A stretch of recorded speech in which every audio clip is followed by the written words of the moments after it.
Hi, this is Dr. Adam Weiss, and today we'll be discussing meaningful practice opportunities for emergent bilingual students, as well as effective lesson delivery for emergent bilingual students. And so remember, emergent bilingual students are students who are learning English in schools. They speak a language other than English at home. This content corresponds with topics discussed in the SIOP book. So if you're taking my ESL methods course, then you can follow along in the SIOP book, Chapter 7 and Chapter 8. So let's discuss meaningful practice and application for emergent bilingual students. So first of all, you want to make sure as a teacher or instructor or professor, whoever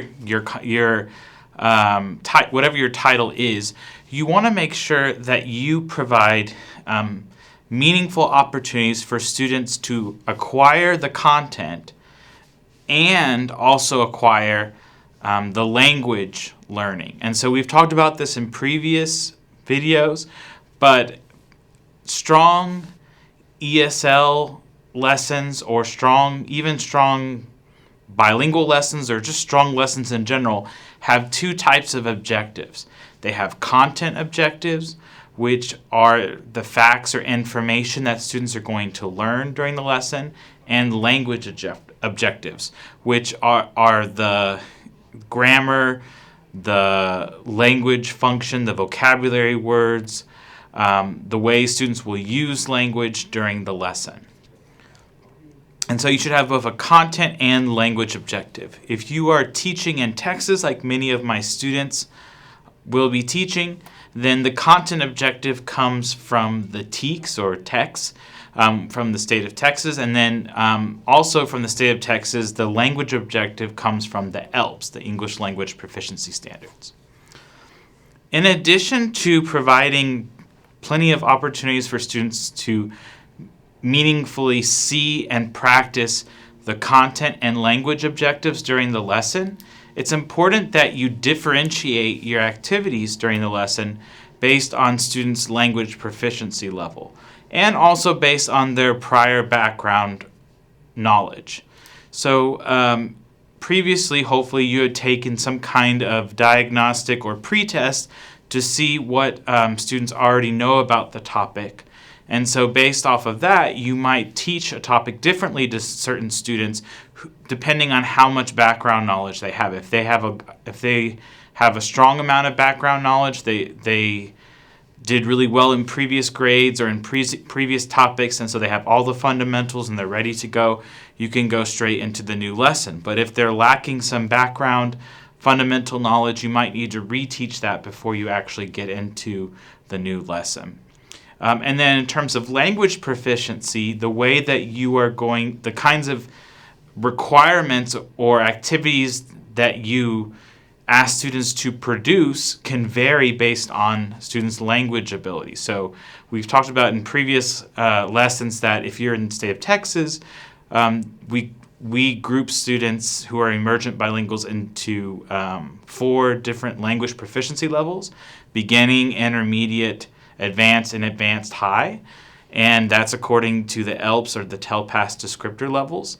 And based on students' abilities in their TELPAS or ELPS level, you might require different types of activities. So for a beginner student, you might have them do more oral language or even nonverbal representations of what they've learned during the lesson, like drawing a picture or maybe having lots of scaffolding, like a sentence stem to explain what they learned.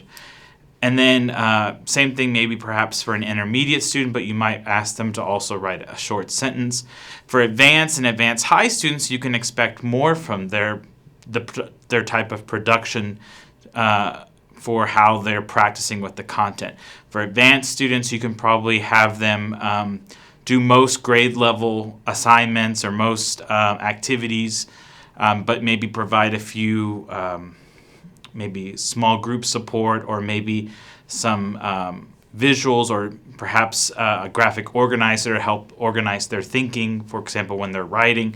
And then for an advanced high student who's almost at the level of a native speaker, you can have the same grade level expectations as you would for a native speaker, but you might just provide a little bit of individualized support and follow up if that student needs help with certain words or certain really complex grammar structures that perhaps they haven't practiced enough. So they might need a few targeted elements of support, but overall they can do most of grade level content independently.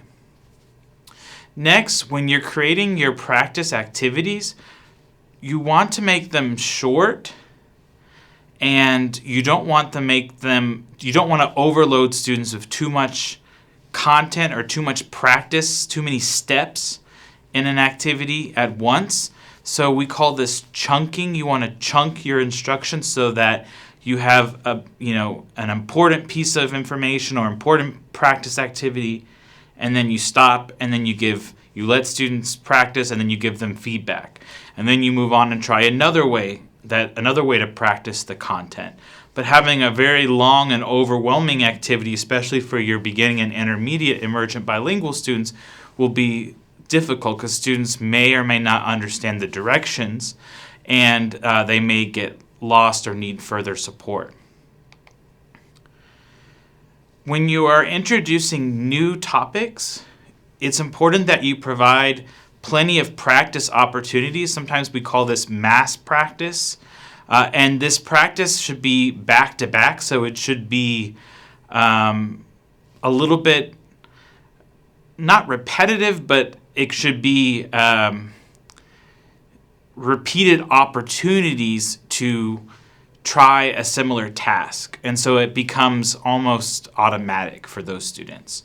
And then for content that has been taught previously and students have a good foundation, and it's something they've learned and reviewed over years or even shorter time, maybe months, for this type of older learning, you can provide distributed practice where you could just briefly review the content maybe once a week, once a month, but you regularly review the content so they don't forget it, but it's not something where you have to practice over and over with different iterations of the content, different versions of the content for the student to remember it. Those students already have a good grasp of the content, you don't want them to forget particular parts of the lesson. And we'll go over this in the next couple slides, but whenever students provide or conduct practice opportunities, so like if you're doing guided practice where students are working with the teacher or with their peers, or if you're doing independent practice where students are working on their own, it's essential that you provide plenty of specific feedback so that students are aware of their progress and also that students can utilize that feedback to improve, to grow. Another thing that we've kind of already touched on a little bit, but practice activities need to be meaningful for students. And so one way to tell that it's meaningful for a student is to make the practice activity authentic. So when we say authentic in terms of education, we're talking about can the learning be applied in a real-world context? So an example of authentic learning might be problem-based learning, where students are given a problem, let's say create maybe a recycling program for the school, or create a tutoring club in the school to help students, and then students are in charge of coming up with ways and researching ways that they could best implement this project. Other types of authentic learning could be anything to do with particular careers. So if you're giving students a task that they would see in particular careers and you explain the connection, let's say writing an ad or writing a persuasive essay and how that could relate to, for example, business, or doing a science experiment and how that could relate to a particular engineering task. So as long as you're connecting what they're doing in class to a real-world valuable career or real-world activity, then that learning becomes authentic for students. Another thing that's really important is when you're providing opportunities to practice with the content, especially for your emergent bilingual students who are still developing their English language skills, really valuable practice opportunities involve hands-on learning activities. So hands-on learning activities would be where students are not only talking or reading about the content, but they're also acting it out in some way.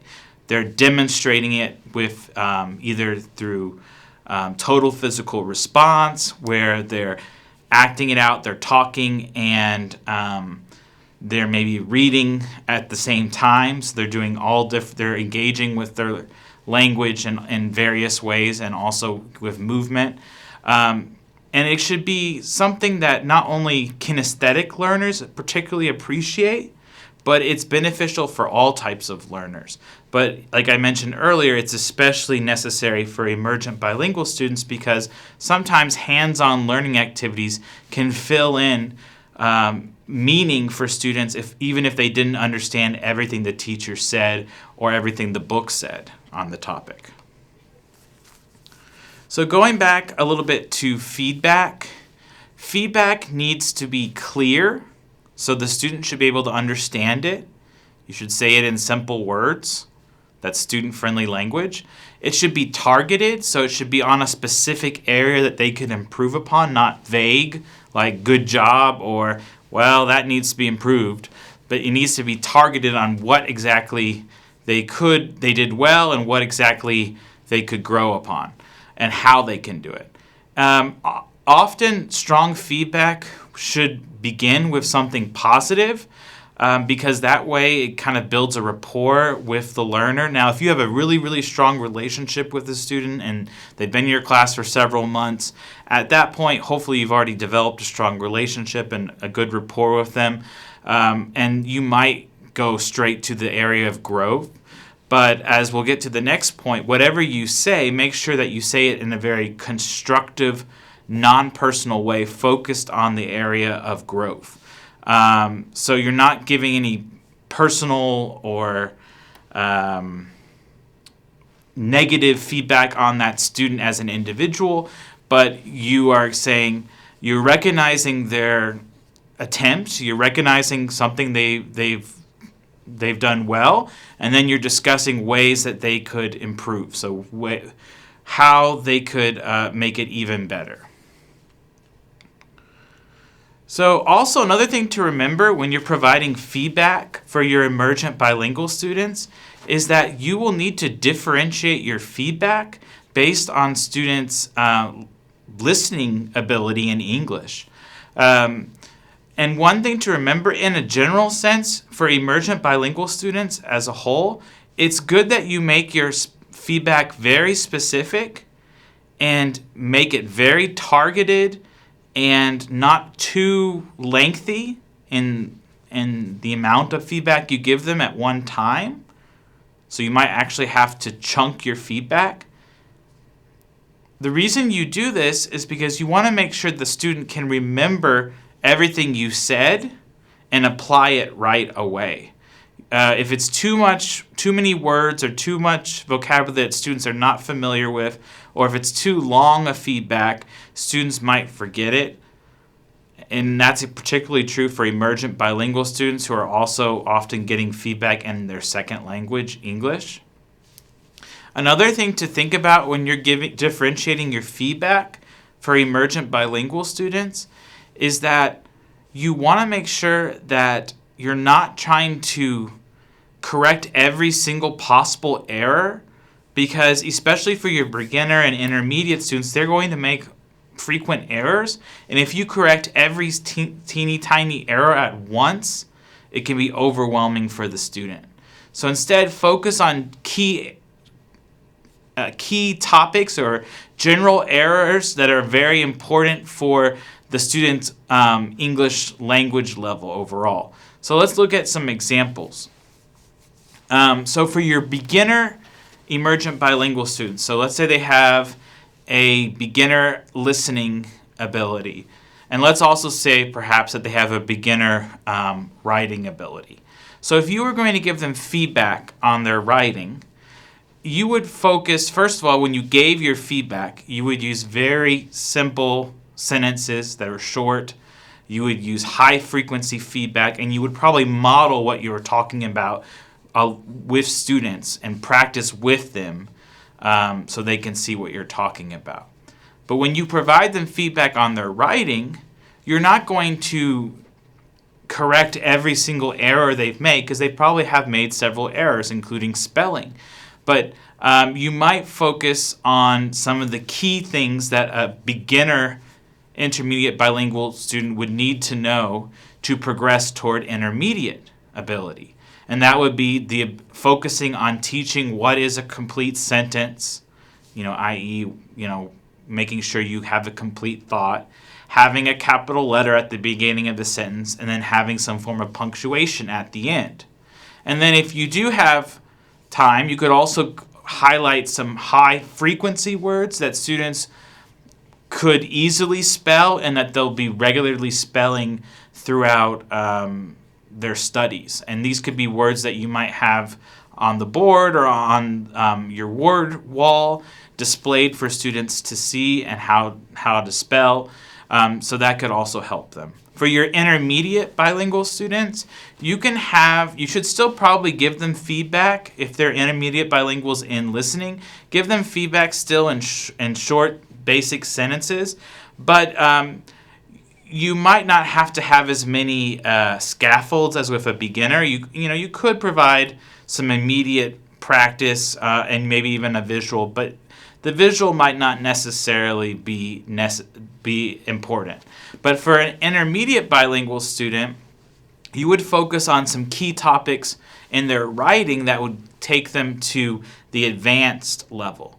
So for intermediate bilingual students, they really need to start focusing on writing complete sentences and adding detail to their thoughts and using academic vocabulary and spelling that academic vocabulary pretty accurately.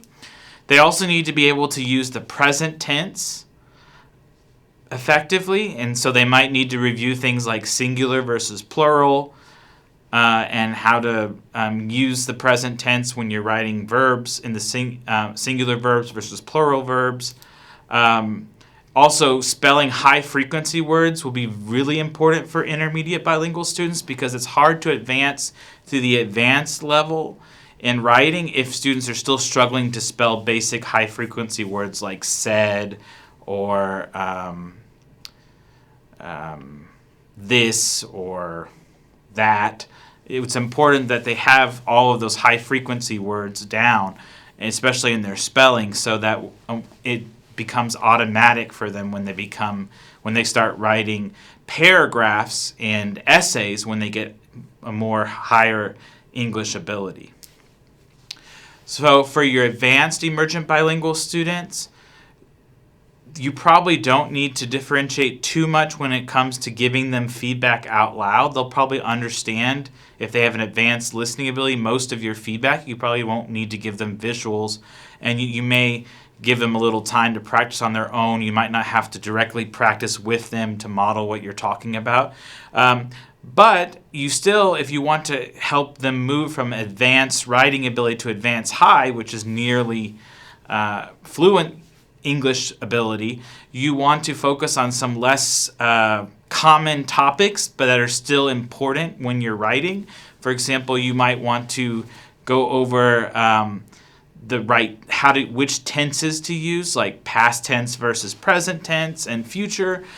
You might explain to them how to elaborate even in more detail on topics, how to write it with complex sentences using clauses like that or which or because to explain their thoughts, how to use descriptive words to add elaboration.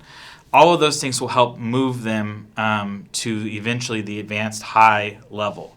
And then for your advanced high students, for listening, you won't have to provide any differentiation. They'll understand all of your feedback. But for writing, you can give them feedback on really specific, less common grammatical tenses that they might have trouble doing. So they might have trouble with some irregular verbs in the past tense, or they might need additional support with suggestions on how to apply particular academic vocabulary terms, or you might have to review how to write in particular contexts, like writing expository writing, which is nonfiction writing, versus persuasive writing versus personal narratives. All of those types of forms of writing have different particular styles, and you might need to review with students how to adjust their style based on the type of writing and who their audience is. Next, another key element of effective practice is to provide hands-on learning activities. And so we had talked about this in a previous slide, but I just want to give some examples. So hands-on learning activities could look like, in math, it could look like if students were using base 10 blocks to build numbers, or they were using counters to do math operations like add, subtract, multiply, or divide, or if they're using fraction strips to make equivalent fractions, or to add fractions or subtract fractions. And then, of course, if they could use like pretend money or pretend clocks to help them either count money or understand the concept of time. For science, hands-on learning activities could look like science experiments or labs. Those are plenty of hands-on practice opportunities there. And then also teacher-led demonstrations and then discussion would also be a form of hands-on learning activity in science. In reading language arts, hands-on learning activities could look like having students fill out a graphic organizer, like a Venn diagram for compare and contrast, or a main idea or graphic organizer. Another type could be a foldable, where students maybe draw a picture. They interact with the activity by maybe defining key vocabulary terms. They might write a summary of what they read, or key information. So a foldable is a kind of a hands-on way to document what you learned on the lesson. Playing bingo, like word bingo, vocabulary bingo, or concept bingo. Having students do an activity like a main idea pizza, where each student writes a specific detail on their sliver of pizza and they put it together to form a pizza. And then at the end they discuss how to write the main, based off all these specific ideas, specific details, what would be our main idea for the whole passage or for the whole topic. And then reader's theater is also another hands-on learning activity, because students are acting out and reading out loud what the topic is about, or to practice fluency. For social studies, a hands-on learning activity could be students creating a physical timeline where they each stand in a place and they have a specific role in that timeline. Maybe they keep track of what their spot in the timeline represents, and then they say it out loud to the class and describe the event. Creating a diorama, which is similar to a foldable, but it's a little bit more artistic in 3D. And then students creating educational posters, or having reenactments, or writing historically based plays. All of those are hands-on, meaningful practice opportunities in the social studies. So another key element of meaningful practice and application, and this is now we're kind of more shifting toward application, is the idea that when students learn the key content objective and language objective, they're seeing it applied in various contexts. They're not just seeing it in one representation of of their knowledge. So you should have students practice in various ways the topic. So if you're teaching multiplication, you want students to practice it in different ways. They might practice it with counters and arrays, so equal rows and equal groups. You might have them practice with a number line. You might have them practice with writing multiplication questions, word problems for their partner to answer. You might have them practice it in terms of area and using like tiles to practice multiplication through area. So there's various ways that they could, or maybe practicing multiplication through repeated addition. So you want to have several representations of the topic, so that in several ways that students can practice with the topic, so that if they get assessed in one way, it won't be something they've never seen before. They've already had exposure to it. Another key thing is it's important that students apply the content to what they already know. So when they're learning new information, they should connect it to their previous learning. So an example might be if you had, if students were reading a book, a fiction book in language arts, you might have them write a journal diary in the perspective of a character of the story. So students would have to take what they know about that story, the new information about that character, and then write it in the format of a journal diary. So they would have to connect it back to what they already know about journal writing, and then maybe character development from previous reading lessons. So they would also have to make an association between their reading comprehension of the story and their own ability to express their thoughts through writing. So writing conventions and the purpose of writing.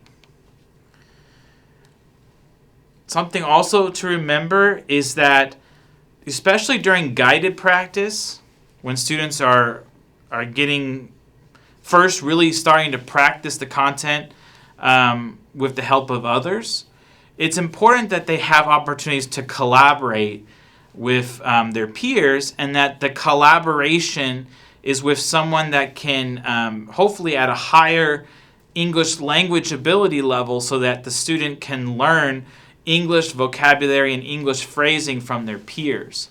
Another thing is the importance of frequent opportunities to have guided practice with peers is that students will discuss content and will develop their oral language abilities, their listening and speaking skills, and that will reinforce indirectly their literacy skills. So even though they're just focusing on oral language skills, listening and speaking by having a discussion with their partner, or reading out loud with their partner and then discussing what they read, that will actually build their overall language ability, which will help them in their reading and writing skills as well.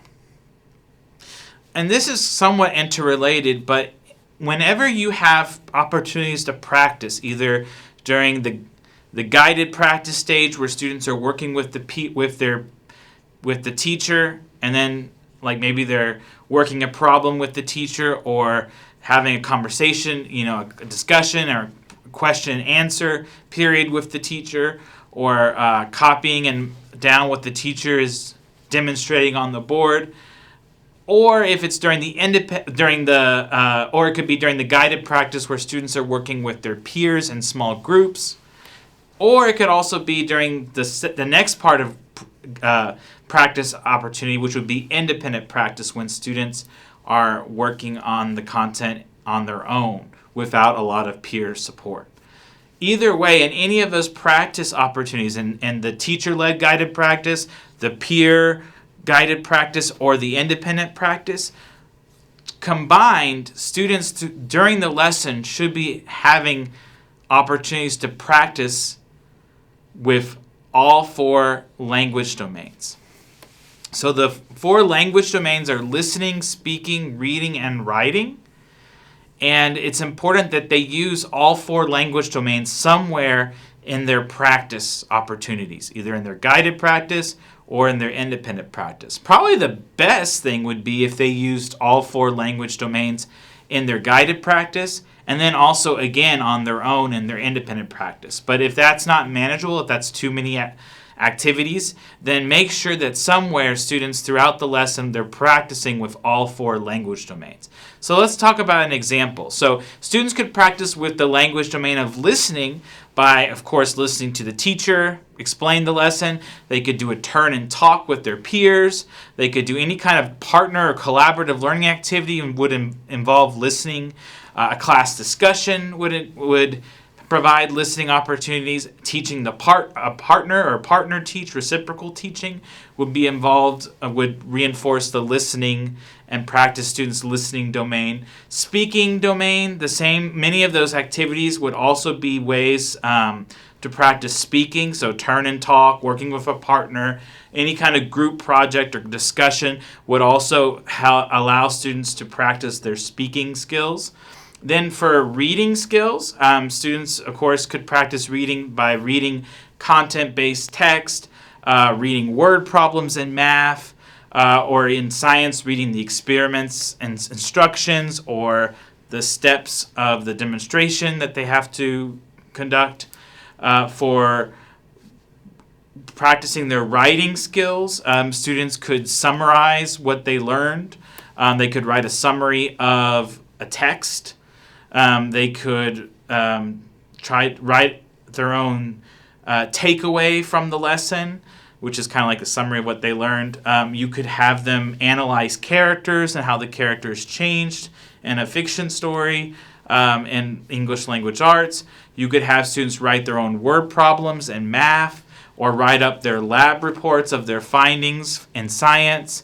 Having them write short answer questions or write essays in social studies, or having them explain the importance of the activity in any of the content areas and how this topic could be applied in the real world. That could be a writing activity. Any kind of personal reflection or having students provide their opinion on the topic, maybe what they liked best or what they think needs to be learned in the future, or what they would want to learn in the future, and having them write it out, or what they think on the topic, giving them maybe a topic that has different points of view, and then having them pick a point of view and defending their point of view. In writing, all of that would reinforce the language domain of writing. So one thing to note is that sometimes your emergent bilingual students will probably be stronger in their listening and speaking skills if they grew up in the United States than their reading and writing skills. Because normally people learn language in the order of listening first, then speaking, then reading, and then writing. So if your emergent bilingual students are younger students in the early primary grades, elementary grades, and they grew up in the U.S., they might have pretty strong listening and speaking skills, but need more academic language skills, which will affect their reading and writing abilities. However, if you're teaching junior high and high school, and the students that you have in your class that are emergent bilinguals have a really strong native language background in their native language, then they might actually learn reading and writing easier because they can transfer some of their literacy skills from their native language into reading and writing. And they might actually need more help with the listening and speaking because they might need help with pronunciation or just overall listening ability. So this is why it's important. And one last thing. Students, even if a student's not fluent in listening and speaking, or even if they're not even listening and totally understanding everything you say or speaking in complete sentences, doesn't mean that you have to neglect other language domains like reading and writing. You should still introduce those language domains, reading and writing, even when students are still developing their listening and speaking. And the reason why is because, like we mentioned earlier, all 4 language domains, listening, speaking, reading, and writing, reinforce each other. And so that's why it's so important to have a lesson with all 4 language domains, and also to make sure that even for beginner emergent bilingual students and intermediate emergent bilingual students, you're introducing all 4 language domains and introducing academic language and practicing with that academic language in all 4 ways: listening, speaking, reading, and writing.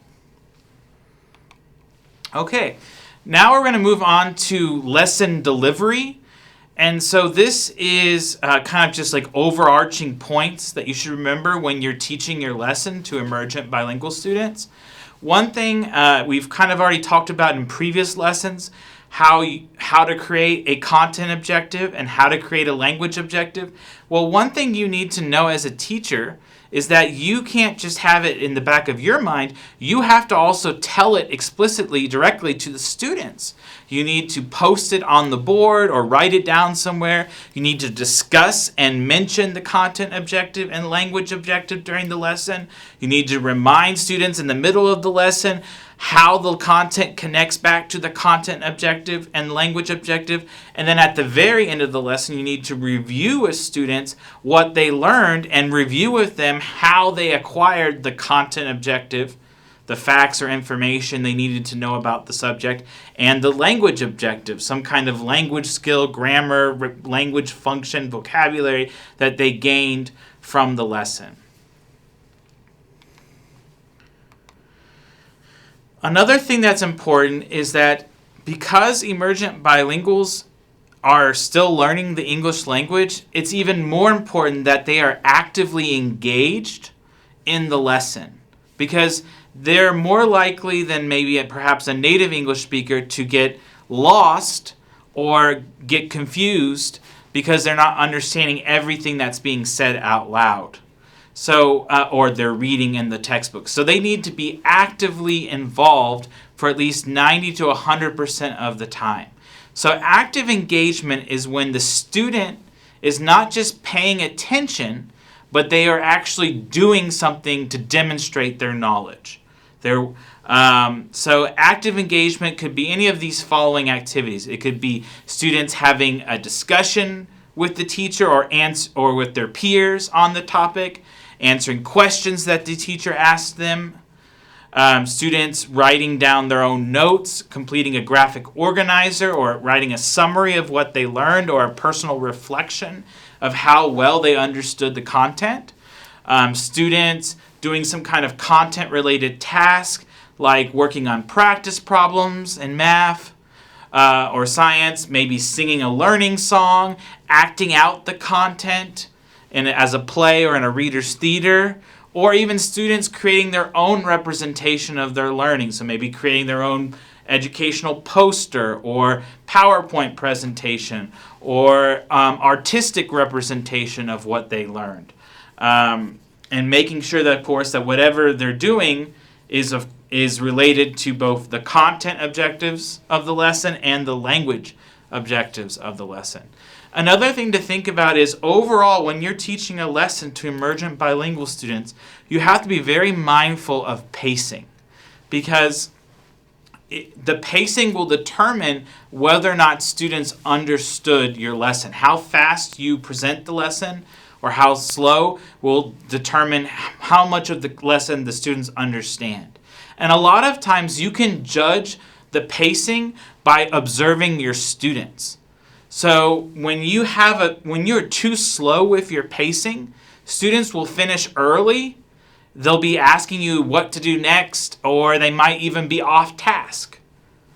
If your pacing is too fast, you will observe students getting lost, looking flustered, maybe frustrated. They won't be able to keep up with the guided practice that you're doing with them or with their peers. And students will often, if the pacing is too fast, students will often not finish. Several students will not finish the activity. The next thing to think about is how can you maximize instructional time? And this is really important to keeping your students actively engaged and also ensuring that you have good pacing. So ways that you can maximize instructional time while not taking away from the lesson would be having a certain spot in the room for where students can turn in homework or turn in in-class assignments so they don't have to interrupt you, the teacher, or ask their peers to know where they should submit their work. Another way that you can maximize instructional time is assign roles for students. So, for example, each row or group of students could have a materials manager who's in charge of passing out papers, distributing materials, collecting papers. You might even have one student that's a messenger that's in charge of relaying questions to the teacher. Or you might have a researcher in the group that is in charge of looking up information. And then you could have a recorder who's in charge of writing down key parts of what they're doing in their activity. Finally, another thing to do is make sure that you have effective routines. So if students have familiarity with what their expectations are in the classroom, and they know what to expect, and they know the routine of the day and the routine of what they do in each class period, that will help the instruction flow much more smoothly. So have effective routines such as a routine for when students enter the class, having a bell ringer activity for students to immediately get engaged in their work so they're not just sitting around waiting for you to start the lesson. Have a routine for how students go to the bathroom or take water breaks without interrupting the lesson or the practice opportunities.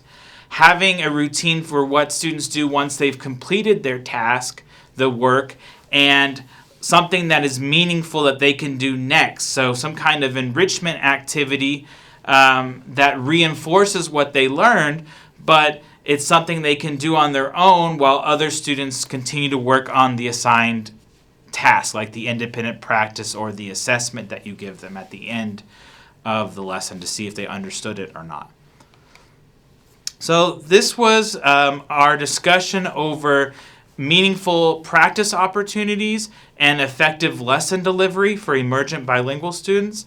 It corresponded with the Chapter 7 and 8 and the SIOP book written by Echevarria and colleagues. Thank you very much for your attention, and hopefully stick tuned for other videos, and you're welcome to look at some of my other videos on this topic for not only ESL methods but a plethora of different education topics. And thank you very much for your attention.